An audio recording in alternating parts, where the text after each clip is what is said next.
এসএসসির একাদশ দ্বাদশের পরীক্ষার ফলাফল প্রকাশিত হয়েছে গতকাল। অনলাইনে প্রকাশিত হয়েছে ফল। একাদশ দ্বাদশের 12,514 শূন্য পদের ফল প্রকাশিত হয়েছে একেবারে 54 দিনের মাথায়। রেজাল্ট ওয়েবসাইটে আপলোড করা হয়েছে গতকাল রাত 9:30টার পর, জানিয়েছে এসএসসি। তবে চেষ্টা করেও রেজাল্ট দেখতে পারছেন না, সমস্যা হচ্ছে। রাত থেকেই অভিযোগ করেছেন পরীক্ষার্থীদের একাংশ। আজ সকালেও কিন্তু সমস্যা হয়েছে, ক্লিক করার দীর্ঘ সময় পর ওয়েবসাইটটি খুলছে। আর এখানেই এসএসসির পক্ষ থেকে জানানো হচ্ছে যে একসঙ্গে এতজন যেহেতু রেজাল্ট দেখার চেষ্টা করছেন, তাই সার্ভারে কিছু সমস্যা হতে পারে।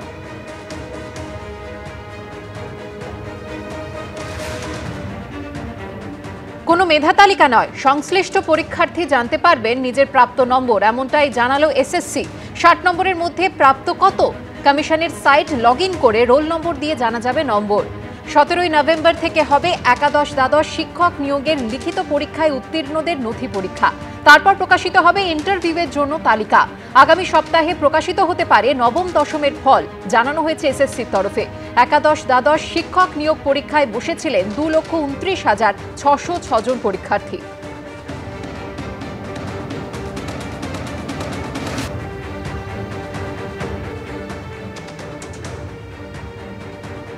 সেপ্টেম্বরের 14 তারিখ এই একাদশ দ্বাদশের পরীক্ষা হয়েছিল, তার 54 দিনের মাথায় ফল প্রকাশিত হলো।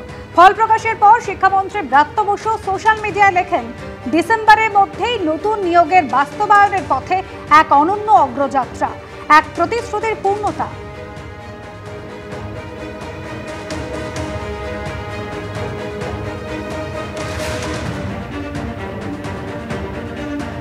শিক্ষামন্ত্রী ব্রাত্য বসু তিনি সোশ্যাল মিডিয়ায় পোস্ট করেন, বলি যে you are called for interview or not, called for verification or not, কিন্তু সেই জিনিসটা এখন মোটেও হচ্ছে না। এটা যেটা হচ্ছে, এটা জাস্ট খালি একটা আইওয়াজ চলছে, জাস্ট খালি তুমি 60-এ কত পেয়েছো, আরে বাবা 60-এ তো আমরা কত পেয়েছি তা আগেই জানি। তো এখন আর এটাকে নতুন করে দিয়ে আমার তো মনে হয় এটা জটিলতা বাড়ানো ছাড়া কিছু নেই।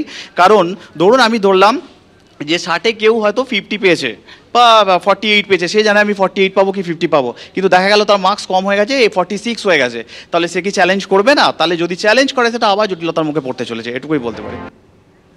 এসএসসি পরীক্ষা নিয়ে একাধিক প্রশ্ন তুলে কলকাতা হাইকোর্টে মামলা দায়ের করলেন কয়েকজন চাকরি প্রার্থী। আগের শিক্ষাগত অভিজ্ঞতার ভিত্তিতে যে নম্বর দেওয়া হবে তা নিয়ে প্রশ্ন।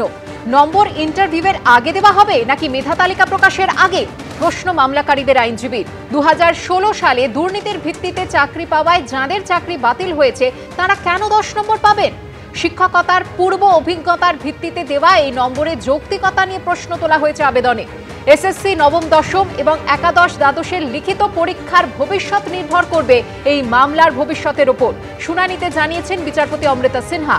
এমনটাই খবর কলকাতা হাইকোর্ট সূত্রে। আগামী বুধবার হবে এই মামলার পরবর্তী শুনানি।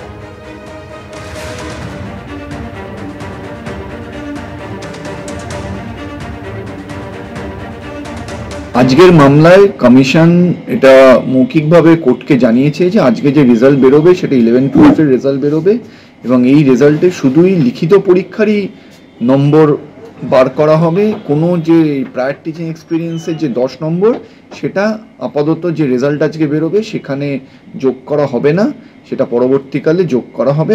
আপাতত আজকে যে রেজাল্ট হয়েছে সেখানে 10 নম্বর কিছু অ্যাড করা হচ্ছে না।